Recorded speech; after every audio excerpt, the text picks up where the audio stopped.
ఏదైనా చెప్దామన్నా ఏదైనా చేద్దామన్నా సరే ఈరోజు పరిస్థితి లేదు అక్కడ. ఎంతసేపు ఒక క్వార్టరీ ఒకటి మెయింటైన్ చేస్తారు, ఒక కాపు క్వార్టరీ మెయింటైన్ చేస్తారు. ఆ క్వార్టరీ దాటి ఇంకొక సామాన్య మానవుడు ఎవ్వరు కూడా వెళ్ళలేని పరిస్థితి.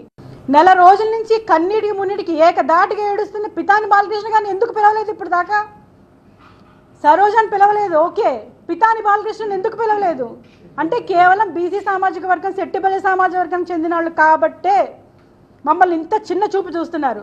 మహిళలకైతే జనసేన పార్టీలో ప్రాధాన్యతే లేదు. మహిళలు కేవలం పని చేయడానికే పనికొస్తారు అంతే, వేరే ప్రాధాన్యత లేదు. నిన్న కూడా మహిళలతో మీటింగ్ పెట్టారండి పవన్ కళ్యాణ్ గారు. అక్కడ పిలిచి కూర్చోబెట్టారు. ఏంటి అంటే రాబోయే 2029 ఎలక్షన్లో మీకు 1/3 సీట్స్ వస్తాయి, అప్పుడు మీకు నేను ఇస్తాను అని చెప్తున్నారు. మరి జనసేన పార్టీకే 1/3 సీట్స్ వస్తాయా, మరి మిగతా అన్ని పార్టీలకు కూడా వస్తాయో నాకు అర్థం కాలేదు మరి ఆయన చెప్తుంటే.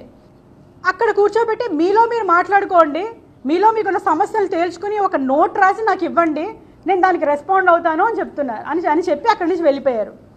మహిళలు మాట్లాడుకుంటున్నారు. అంటే నేను నా పాత్ర ఏంటి, ఆ వీర మహిళల్లో నా పాత్ర ఏంటో నాకు అర్థం కాలేదు. అక్కడ ఒక మేయర్గా చేసి అక్కడున్న రీజనల్ కోఆర్డినేటర్లు మిగతా వాళ్ళందరితో కూర్చోబెట్టి నా పాత్ర ఏంటో నాకు అక్కడ అస్సలు అర్థం కాలేదు. నాకు అర్థమవుతుంది ఇంకా బీసీలకి ముఖ్యంగా మహిళలకి అక్కడ ఉంటే ఊచకోత కోస్తారు, పాతరే.